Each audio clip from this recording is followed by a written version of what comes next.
Hey guys, this is Rishabh Raj and welcome to the Aram series of Edumenti। तो जैसा कि हम लोग ने पिछले वीडियो में न्यूट्रिशन का रिवीजन किया था, तो आज हम लोग इस वीडियो में डाइजेशन का रिवीजन स्टार्ट करने जा रहे हैं। तो ये सीरीज आपके लिए बहुत ही अमेजिंग है और इस सीरीज को अगर आपको आगे तक देखते रहना है तो प्लीज चैनल को सब्सक्राइब कर लो। ये वीडियो एंड तक देखो। Let's get started. So digestion. तो डाइजेशन में हम लोग आज पढ़ेंगे कि किस तरह से हमारे बॉडी के अंदर फूड डाइजेस्ट होता है।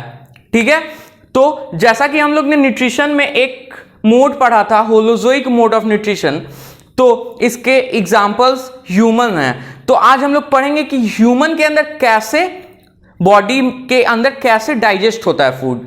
तो उसके कुछ प्रोसेस हैं, तो उन प्रोसेस को हम लोग जान लेते हैं। तो क्या क्या प्रोसेस है? इंजेशन, डाइजेशन, एब्जॉर्प्शन, एसिमिलेशन और इजेशन।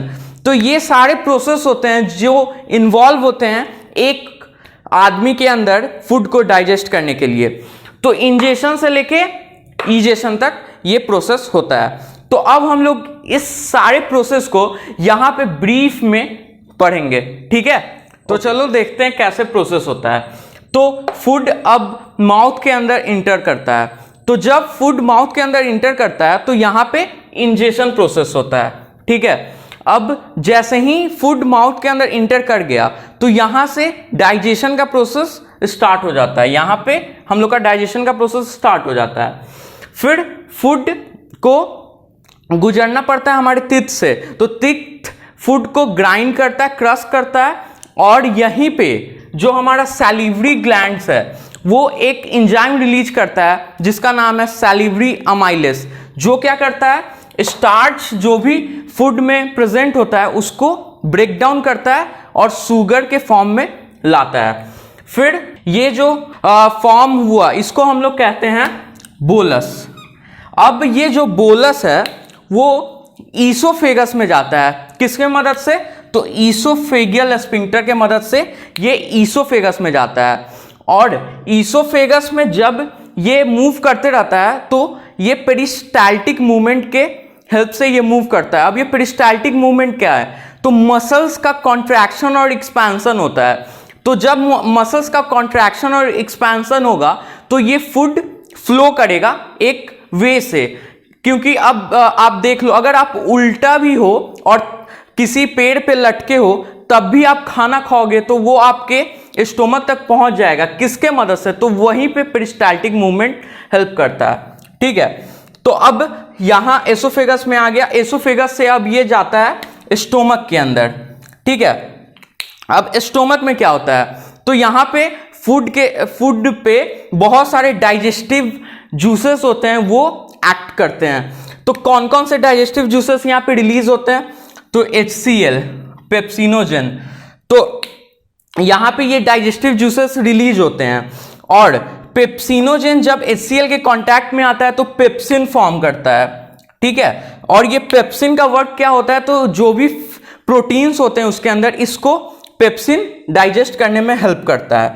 ठीक है, अब आप लोग पूछोगे कि HCl है, HCl का तो जो pH है वो <7 है, तो ये तो एसिड हुआ, तो ये हमारे स्टोमक के लेयर को अफेक्ट क्यों नहीं करता है? तो इसका आंसर ये है कि हमारे स्टोमक में एक म्यूकस का लेयर बना रहता है। तो इस लेयर के हेल्प से क्या होता है कि HCl हमारे स्टोमक को कुछ नहीं कर पाता है, ये हमें बचाता है HCl के इफेक्ट से। ठीक है, फिर क्या होता है कि स्टोमक से जो भी फूड अब बचा है, जो भी फॉर्म हुआ है उसको हम लोग काइम कहेंगे। ठीक है, तो अब ये काइम कहाँ इंटर होगा? स्मॉल इंटेस्टाइन में। कहाँ? स्मॉल इंटेस्टाइन में। स्मॉल इंटेस्टाइन में क्या होता है? यहाँ पे न्यूट्रिएंट्स एब्जॉर्ब होते हैं, तो यहीं पे आपका प्रोसेस आता है एब्जॉर्प्शन। ठीक है, मैंने बताया था यहाँ पे सारा प्रोसेस, अब मैं यहाँ पे क्लियर कर रहा हूँ कि कौन सा प्रोसेस कहाँ पे होता है। तो यहाँ पे आपका एब्जॉर्प्शन प्रोसेस होता है। ठीक है, अब इसके बाद स्मॉल इंटेस्टाइन के पार्ट्स होते हैं। तो फर्स्ट पार्ट जो होता है डियोडनम, इसके अंदर कुछ जूसेस रिलीज होते हैं। तो वो लीवर और पैनक्रियाज के हेल्प से रिलीज होते हैं। तो लीवर से जो जूस रिलीज होता है, बाइल जूस, वो गॉल ब्लेडर में उसको स्टोर किया जाता है और गॉल ब्लेडर उसको सिक्रीट करता है। और उसका क्या रहता है यूजेस ये रहता है कि वो इमल्सिफिकेशन ऑफ फैट को छोटे छोटे ड्रॉपलेट्स में तोड़ने के लिए यूज होता है, ठीक है, बाइल जूस का। ओके, और जो पैनक्रियाज है वो पैनक्रिएटिक जूस रिलीज करता है। वो जूसेस कौन से हैं? तो ट्रिप्सिन, एमाइलेस और लाइपेस, ये तीनों इंजाइम्स क्या करते हैं? ट्रिप्सिन है तो ट्रिप्सिन जो भी उसके अंदर प्रोटीन्स है उसको डाइजेस्ट कर लेगा। अमाइलेस है तो अमाइलेस क्या करेगा? जो भी कार्बोहाइड्रेट्स है उसको डाइजेस्ट कर लेगा। और लाइपेस का क्या वर्क है? तो वो जो भी उसके अंदर बचा हुआ फैट्स है उसको डाइजेस्ट कर लेगा। फिर क्या होता है? फिर ट्रेवल करता है फूड जेजनम में और लास्ट पार्ट इलियम से वो बाहर निकल के कहाँ जाता है? तो कोलोन में इंटर कर जाता है। कोलोन को हम लोग लार्ज इंटेस्टाइन भी कहते हैं। और एक फैक्ट आपको पता है कि स्मॉल इंटेस्टाइन सिर्फ सुनने में स्मॉल है पर वो लार्ज इंटेस्टाइन से बड़ा होता है, उसका साइज लार्ज इंटेस्टाइन से बड़ा होता है, ठीक है। तो अब हमारा फूड लार्ज इंटेस्टाइन में चला गया। तो यहां पे क्या होता है लार्ज इंटेस्टाइन में? यहां पे न्यूट्रिएंट्स जो होते हैं जब लार्ज इंटेस्टाइन से गुजरते होते हैं तो ये जो भी रिमेनिंग न्यूट्रिएंट्स हो गए, मिनरल्स हो गए, वो वहां पर भी लार्ज इंटेस्टाइन के लेयर से एब्जॉर्ब हो जाते हैं। और फिर ये क्या होता है आगे? इसके बाद हमारा फूड ऐसे जो भी रिमेनिंग बचा हुआ है वो असेंडिंग कोलन से होके फिर ट्रांसवर्स कोलन में जाता है और फिर डिसेंडिंग कोलन से होके रेक्टम से हमारे बॉडी के बाहर एलिमिनेट हो जाता है। और यहीं पे हमारा प्रोसेस होता है इजेशन। यहीं पे हमारा प्रोसेस इजेशन होता है। क्या? Elimination of food from our body, ठीक है। तो चलो अब हम लोग इस प्रोसेस को डायग्रामेटिकली समझते हैं। तो और इससे पहले मैं बता दूं कि ये डायग्राम जो है आपके बोर्ड पॉइंट ऑफ व्यू से बहुत ही इंपॉर्टेंट है, तो इसको जरूर कर लेना। ओके, तो चलो देखते हैं। तो हम लोग ने जैसा देखा था कि सैलिवरी ग्लैंड्स होते हैं, तो यहाँ पे सैलिवरी ग्लैंड्स है, यहाँ पे सैलिवरी अमाइलेस एंजाइम रिलीज होता है फूड पे।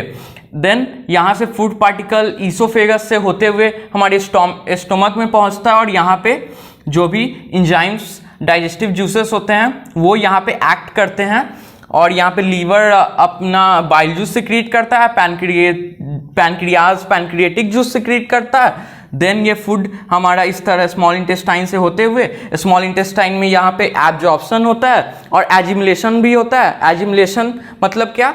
कि यहाँ पे जो भी न्यूट्रिएंट्स होते हैं वो एब्जॉर्ब हो जाते हैं ब्लड के अंदर और टिश्यू के लिए वो हेल्प करते हैं टिश्यू को, ठीक है। देन यहाँ से आपका जो फूड है वो लार्ज इंटेस्टाइन में जाता है, फिर असेंडिंग कॉलन, फिर ट्रांसवर्स कॉलन और फिर डिसेंडिंग कॉलन से रेक्टम के द्वारा वो बाहर निकल जाता है। तो ये था हमारा डाइजेशन का डिवीजन। और अगर आपको कोई डाउट्स है तो मुझसे कमेंट सेक्शन में पूछ सकते हो और ऐसे मैंने डिस्क्रिप्शन में आपको सोशल मीडिया लिंक्स दे दिए हैं, तो आप मुझसे इंस्टाग्राम पे भी पूछ सकते हो।